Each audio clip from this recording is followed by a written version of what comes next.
usted que la primera agenda del Espíritu Santo es venir y enamorarnos de Dios, manifestarnos el amor de Dios? Fíjese que Dios ama a su Hijo con una intensidad como usted no se puede imaginar. De la misma manera que lo establecen los mandamientos. Dios ama a Jesús con toda su mente. Ama a su Hijo con todo su corazón, con todas sus fuerzas. Y el Espíritu Santo ama a Dios con toda su mente, con todas sus fuerzas, con todo su corazón. Y ambos se aman, los tres. Y usted se puede imaginar ese triángulo de amor, si se puede llamar. Y lo que Dios está diciendo cuando viene y dice, amarás al Señor tu Dios con todo tu corazón, es ven y entra en el remolino de amor que hay conmigo, con el Hijo, con el Espíritu Santo. Por eso es que yo le decía al principio, ¿puede creer usted de que hay algo desagradable en el amor?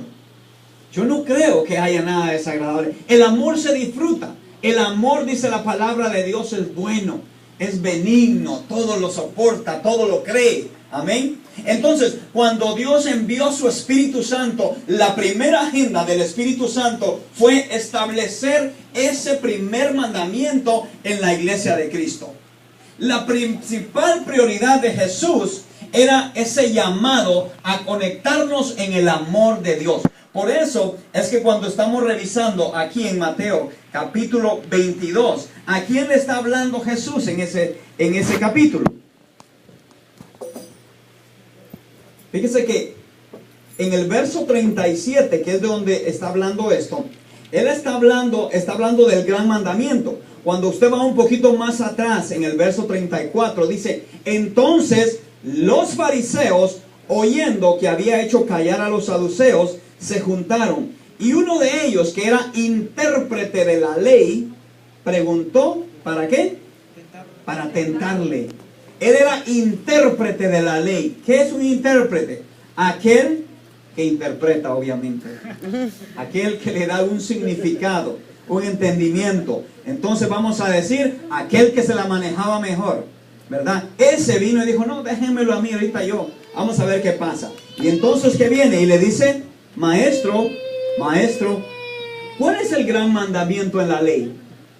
Jesús le dice, amarás al Señor con tu Dios, con todo tu corazón y con toda tu alma y con toda tu mente. Este es el primero y grande mandamiento. Y el segundo, le dice, es semejante. Amarás a tu prójimo como a ti mismo. De estos dos mandamientos depende toda la ley y todos los profetas. Gloria sea el nombre de Jesús. Amén. Amarás al Señor tu Dios con todo tu corazón. El mandato del amor de Dios, usted sabe que Dios no ama a medias. Por eso es que cuando la palabra de Dios dice con todo tu corazón, con toda tu mente, con toda tu alma, con toda tu fuerza, está hablando de la máxima capacidad de amar.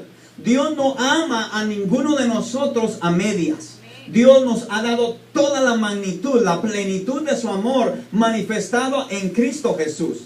Nos dio, y por eso cuando usted recuerda las palabras de Jesús, cuando hablaba con sus discípulos, decía, así como el Padre me ha amado, de igual manera yo les amo a ustedes.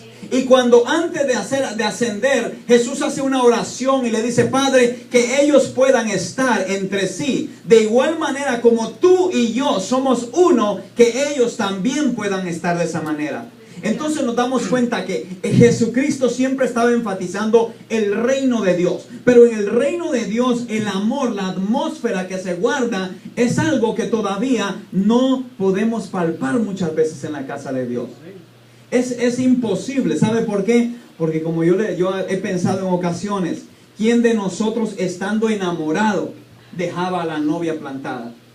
¿Quién de la novia, sabiendo que el novio iba a llegar, la encontraba toda despeinada y greñuda?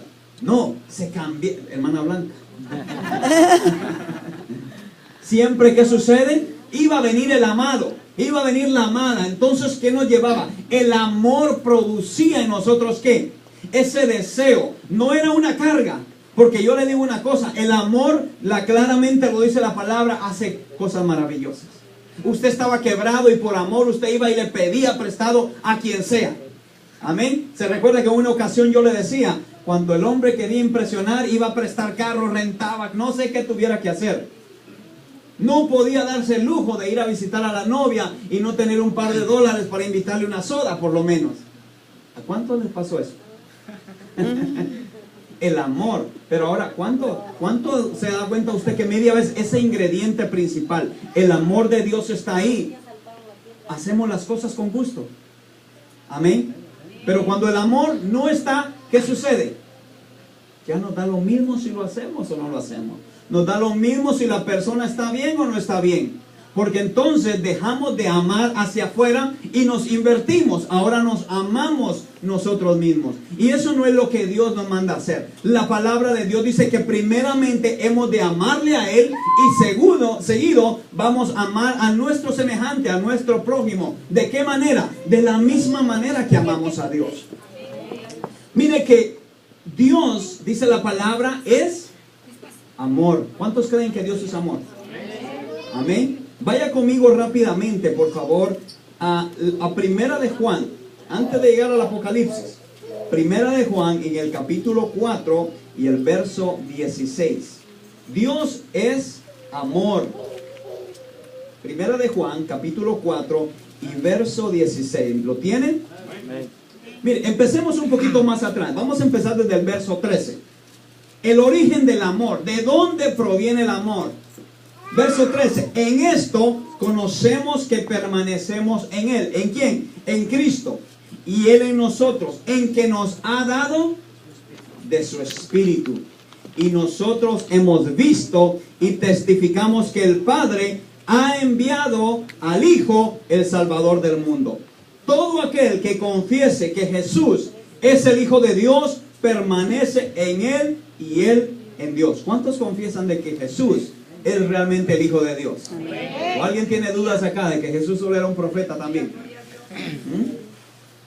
Verso 17. En esto se ha perfeccionado el amor en nosotros, para que tengamos en el día del juicio, pues como Él es, así somos nosotros en este mundo. En el amor, dice el verso 18, no hay temor, sino que el perfecto amor echa fuera el temor. Porque el temor lleva en sí castigo, de donde el que teme no ha sido perfeccionado en el amor. Nosotros le amamos a Él, ¿por qué? Porque Él nos amó primero. Si alguno dice yo amo a Dios y aborrece a su hermano, dice la palabra de Dios que es mentiroso. Pues el que no ama a su hermano, a quien ha visto, ¿cómo puede amar a Dios a quien no ha visto? Y nosotros tenemos este mandamiento de Él: el que ama a Dios, ame también a su hermano. Gloria sea el nombre de Jesús. El mismo ser de Dios, la esencia de Dios, está envuelta en toda la situación de amarle.